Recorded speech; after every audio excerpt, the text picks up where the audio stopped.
The chase is on! While FitzSimmons and Quake may have escaped Kasius' immediate grasp, it is a long and dangerous road if they hope to meet up with the rest of Team Coulson, especially since the Kree are willing to kill anyone who stands in the way of them recapturing the Destroyer of Worlds and a young Inhuman named Flint. Reunited, and it feels so good. On this week's Agents of S.H.I.E.L.D, Season 5, Episode 7. Together, or not at all.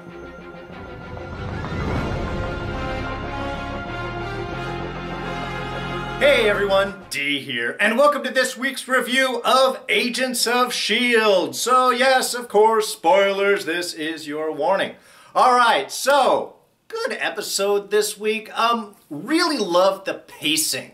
I have to say that we start off pretty much immediately after last episode's ends, with FitzSimmons still on the run with Quake, just leaving the arena. All of that recovery, it gave a great sense of urgency to the rest of the episode, and I love that they dealt with the important things first. I mean, yes, there's your standard meet and greet with the great back and forth, of course, but dealing with Gemma's implant, that yes, immediately Kasius would do something to call her back, to damage, to slow it down, that this would be a natural kind of security process going on there. I love that they dealt with it immediately. Nasty way to pull that out. Ow! God, I hope there wasn't any permanent hearing damage done with that. But I like that they dealt with that. I love the Kree first popping up and Quake trying, instinctively trying to stop him, and of course, implant powers aren't working. So we get a little bit of Daisy Quake badassery, and that was something that sort of continued throughout this episode that I really loved. It's just a smart way from a technical standpoint to, one, keep the pressure on, keep keep our heroes kind of off balance, and from a practical standpoint, less effects that way. You got to have your badass fight scenes, which we love to see, and it saves some money on doing needless special effects. So it was just, I love the whole package that they had opening the episode with. And of course, Fitz is kind of a basic plan. I get you, we get the ship, we get out of here. That's the plan.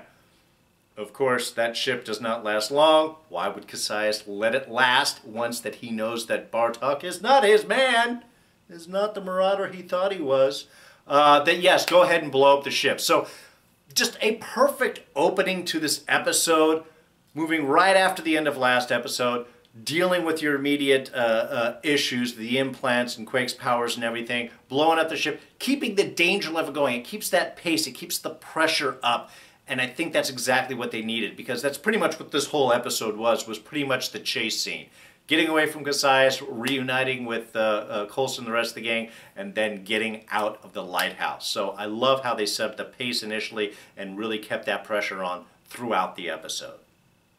Alright, so I'm going to step back from our heroes for just a moment and a little focus on our bad guys, on the Kree first off here, because we had some really interesting little arcs and storylines, I think, going on with Kasius and his brother and Sinara and everyone.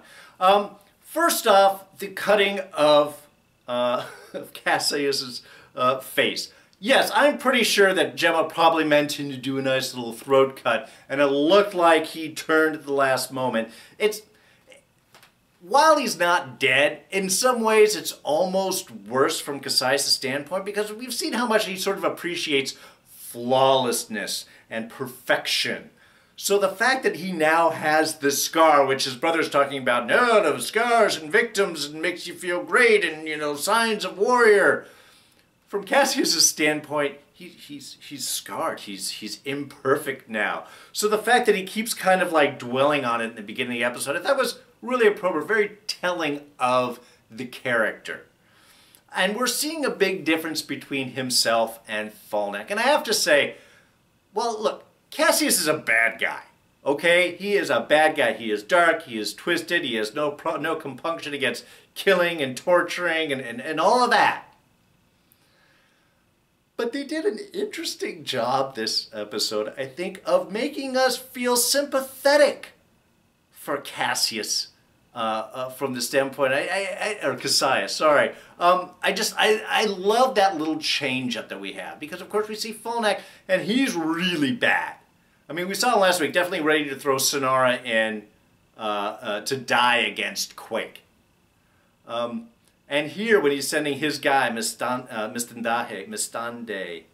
God, I'm going to trip over that, sorry, against this band, he's talking about we should be fighting primitives with their own weapons. You know, it's a human knife, and we're going to use that to go after. You know, his whole positioning is very dark and very much kill, warrior, fight, stand up. I don't want to shoot from a distance. I like to use a knife and feel the blood on my hands and everything. Really a much darker. From this point of view, Kasius is kind of the artist of the family. Certainly a little softer. I mean, and we see that early on with the sort of encounter with Sinara. And I love the sort of development and focus on their relationship too, because when Sinara kind of comes back and confronts Kasius initially, he's like, hey, yeah, you're going to go and do this. And she's like, oh yeah, our freedom, this is going to be our ticket to get out of here. No. Kasius really kind of almost bends the knee. I mean, even Sinara says to him, you're begging, it's repulsive. But Kasius' willingness to kind of put himself in that position to convince Sinara really almost made him a weaker position to be in there, which started some interesting ideals, you know, dynamics with their relationship. Then maybe Kasius isn't so much the one in charge, that he needs Sinara in that sense. And so we started to see that aspect of the relationship. But certainly also Kasius' cunning. Yes, follow Mistande, follow his man, but just keep Quake away from him. He can't get to, you know, Quake cannot fall into the hands of F.P.O.I.L.E.R there. So we see the sort of the machinations going on. And that's really the establishment of, that's really the basis of their relationship. We see later on where Kasius is talking with his brother about the whole weapons. And again, you can see that's almost more artistic approach. He's looking at the perfection of the weapons and how clean and their design and everything. Where F.P.O.I.L.E.R.'s only looking at everything as how can it kill? What is the power that it has in its hands? So again, when we're seeing F.P.O.I.L.E.R as really so much worse than Kasius, I was like, I don't believe it. You're making me feel sympathetic for this guy. I feel bad for him that he was put in this position. His father basically cast him away and put him on a suicide mission. And, you know, his quest just to survive and to get back has shamed him. I mean, you feel almost a little bad. And that really sets up that last scene. All of those little bits, I think, was a perfect setup for that last sequence with them. Which, yes, it's a bad guy. But still, it is this week's Scene of the Week.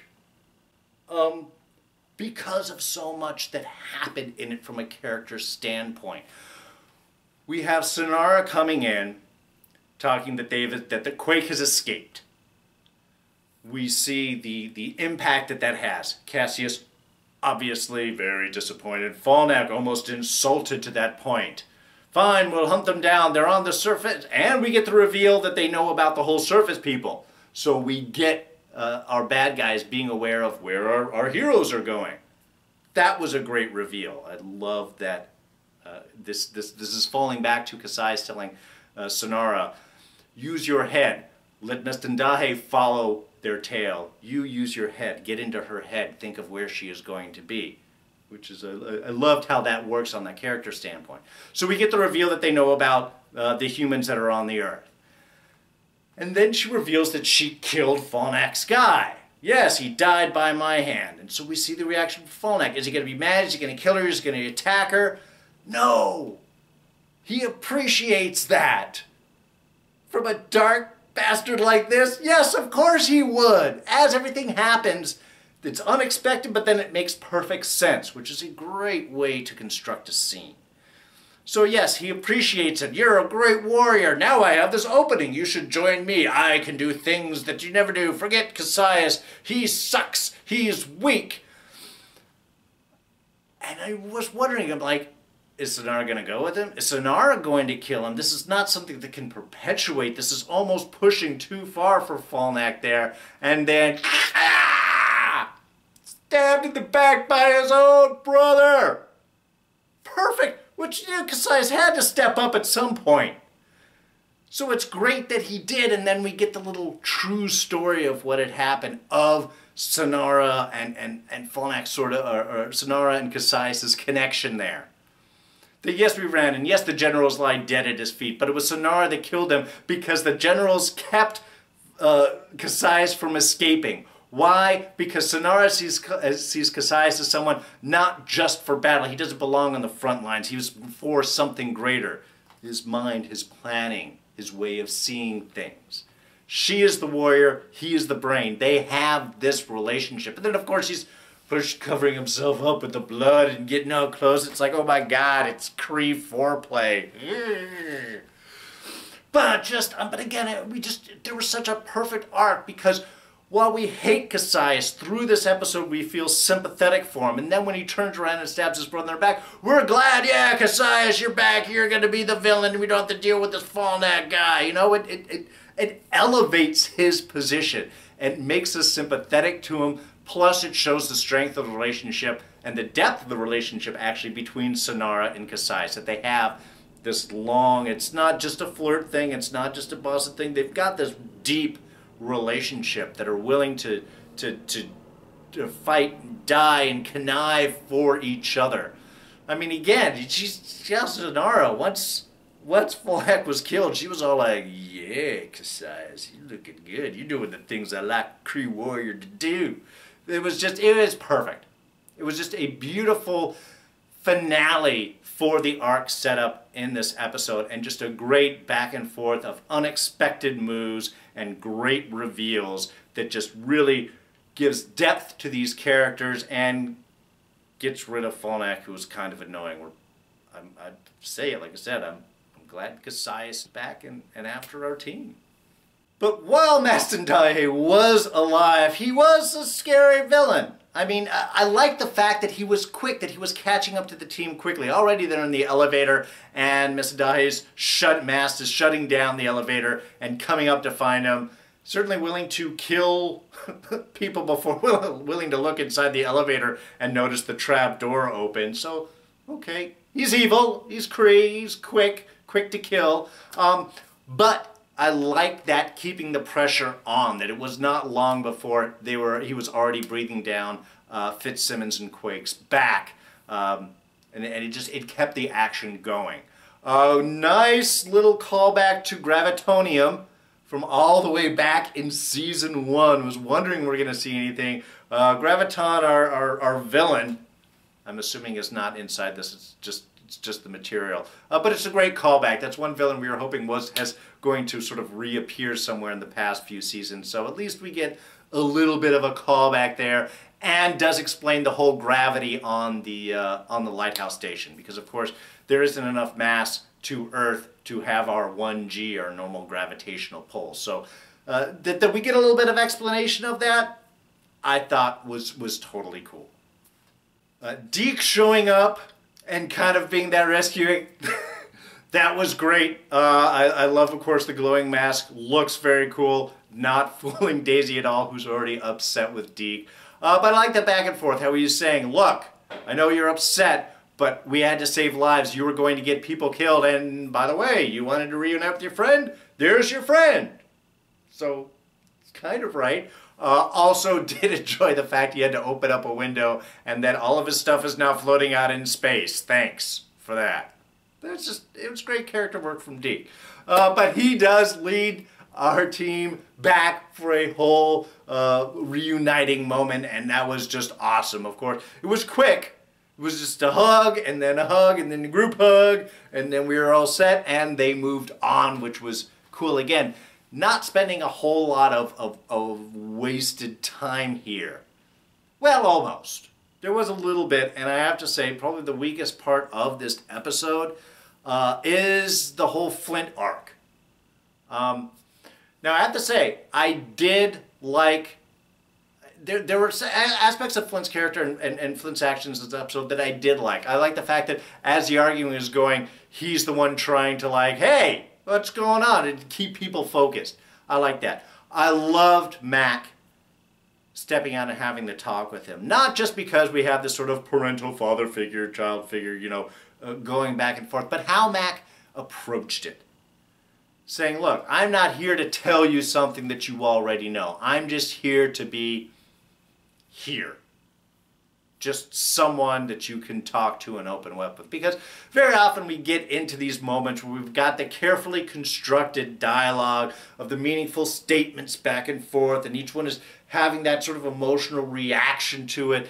And they sidestep. They dealt it, I think, with a much more realistic standpoint. This is when you're going through that kind of loss and trauma and stuff, you don't necessarily want to hear someone telling you that it's going to be okay, or how things are supposed to be, or how unjust the world is. Sometimes you just want somebody there that you can talk to. Just a sounding board. So I like that they approached it that way. Of course, they did have to get into the little dialogue, which they did flash back with when Flint said, I thought you weren't going to tell me stuff that I didn't already know. So that stuff I did like. But of course, we have Flint taking off, which you didn't suspect. Once he was left and Matt goes, they do the big group hug, and you look back, you know, Flint was going to be gone because he's going to do stupid kid stuff and go up and run into the Kree, which is exactly what they did.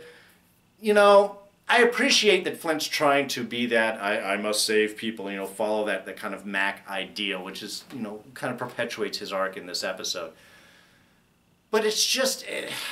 I don't know, it's just, it's weak and cheesy. You think somebody that had gone through all this would be a little more mature at that age, not to just sort of rush out, because so many more people could get killed with him confronting the Kree like that, and he should be aware of that. Deke certainly is. So that was, I have to say, it was a little frustrating. And so confronting the guards, I loved making the little rock arrow and shooting it into the Kree's head. Cool. But then we have the other Kree right next to him that just sort of watches all that happen. And then after it's done and his buddy's dead, he's still just staring at Flint like, oh, you're gonna get it. I mean, I love Sinara coming up and knocking him down and kind of getting that scene and turning around. But even that kind of escape scene, it was just Quake going in, and then we had the gunfire, and then we get the quick little kung fu stuff because we got to have some cool fight, and then it's grab and run. So it felt clunky, you know. It just seemed like they kind of rushed through, like we got to get this moment, and this time, and do this, and I didn't like it. I can't get any more than that. It just felt clunky and rushed. So at the end, when he comes up and says the whole, well, I'm not going to go, I'm going to stay here. I know we just did this whole thing, and the Kree are going to tear this whole station apart looking for me, but I can hide now. I don't know. I mean, they're going to give him something else to do. I thought it was kind of an odd statement, especially since Mac, who is always so upset about, or at least in the beginning episode, was like, do not split up, we got to stick together. Is now like, all right, you guys go this way, and I'm going to stay here. So it gives us this arc. We got to have respect for humanity. We've got to have that kind of pursuit. We can't just follow the agents and leave the rest of the humans that are on the station to their own devices because we're going to fix the world and it's all going to be okay. So I get that they've got to keep pushing that, and it sort of links up Mac in with the group, and he kind of, I think, needs this after the whole framework incident. So it works in that sense. It's just, I don't know, overly expected, considering everything else that's thrown in. That's almost the most predictable arc. I do have to say, the escape up the drop hatch chute using the little anti-gravity thing, that was cool. Like that whole last bit. Did like Flint at least piling up the rocks against the door to slow down the Kree from getting in. Though once Mr. Dahe started shooting those giant holes through the wall, impressive. They shoot holes through the opposite walls? Just the one? I don't know. I thought that maybe he should have been piling rocks up in front of that also. That might have been smarter. Coulson, excellent line in that scene, by the way. I'm surrounded by superheroes, son, or I am surrounded by secret agents, scientists, and superheroes. Somebody give me an idea. Somebody throw something out. That was perfect. That's like the perfect Marvel line right there, and totally Coulson. So just a great little unexpected sequence there, and then the whole piloting thing, also fun. Flying easy, landing is hard. But hey, when you got a flying car, isn't it kind of the same thing? Seriously, all these agents need flight training. That should be the next, when they get back to their time, flight training for everyone. Don't get caught in that situation again. And May, of course, on the surface of the Earth, though not alone for long up there, as Enoch quickly shows up, because that's where he was going. Fellow Kree. I love the little change on him. Sees a Kree? No, I am someone else. Well, with no juicy insides, apparently, underneath that skin suit. I do hope they get to show us exactly what he looks like at some point. Anyway, I just love that bit. I love the back and forth. I love May recognizing his voice and getting upset at him because, yes, technically Enoch did send them on this whole mission to begin with. So yeah, I can understand her being a little upset. Nice little bit with the gravity waves. Love the shooting claw and chain bit. That was exciting.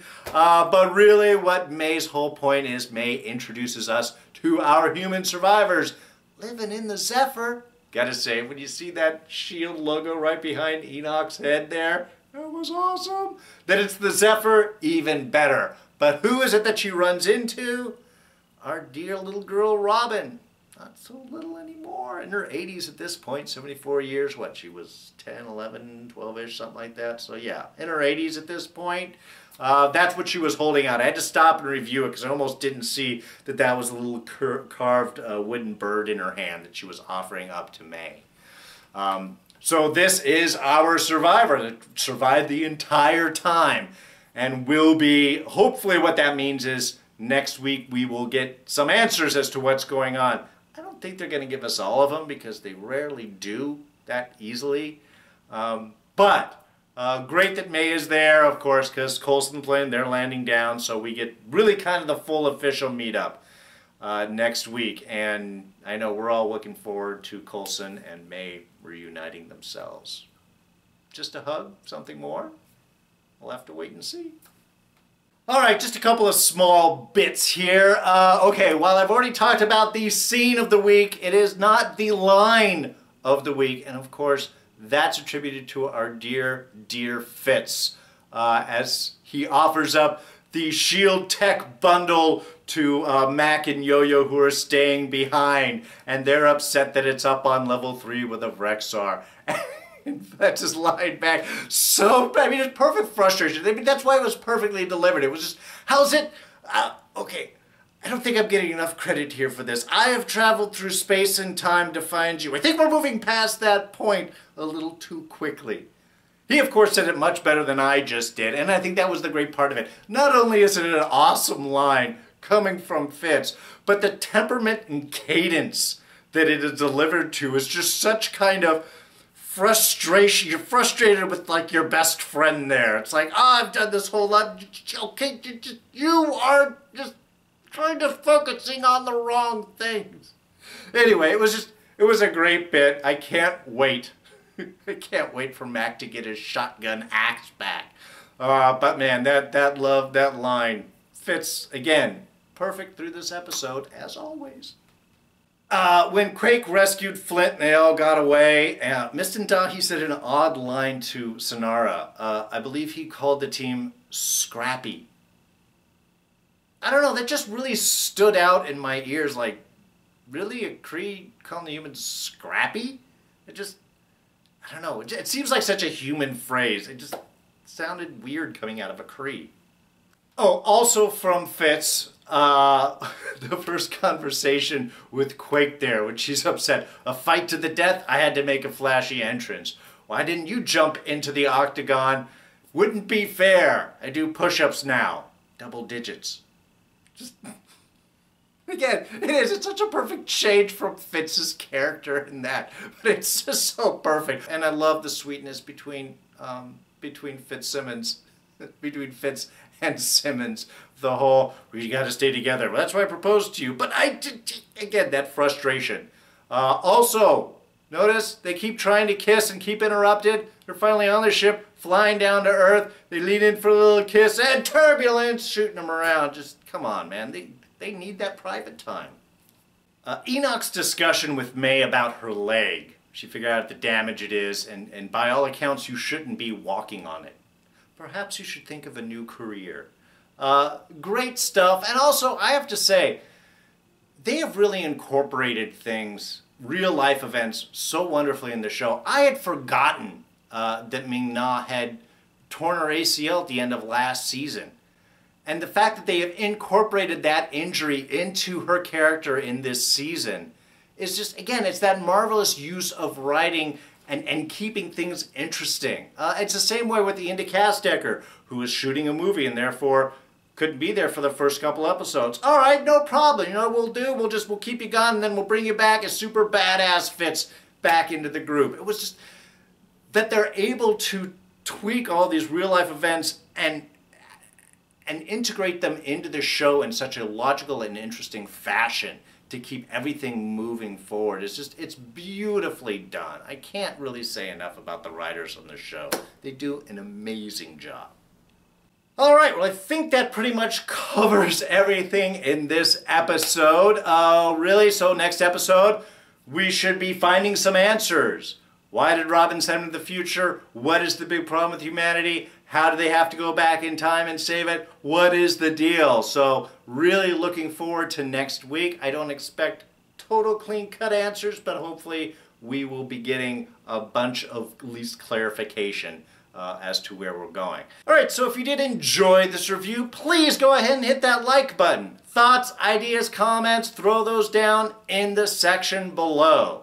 You can always catch me on Twitter and Instagram. I am at Darren Jakes. If you're not a subscriber, please subscribe. It's quick, it's easy. Just go ahead and hit this one button. You'll catch the rest of Agents of S.H.I.E.L.D. Plus we've got Legion, Westworld, Preacher, Walking Dead, all sorts of stuff. Don't miss any of it. In fact, we'll throw up a couple of latest reviews right here and you can check those out. So, that's going to be it for me. I'm D, and I'm out of here. Catch you guys next time. Bye-bye.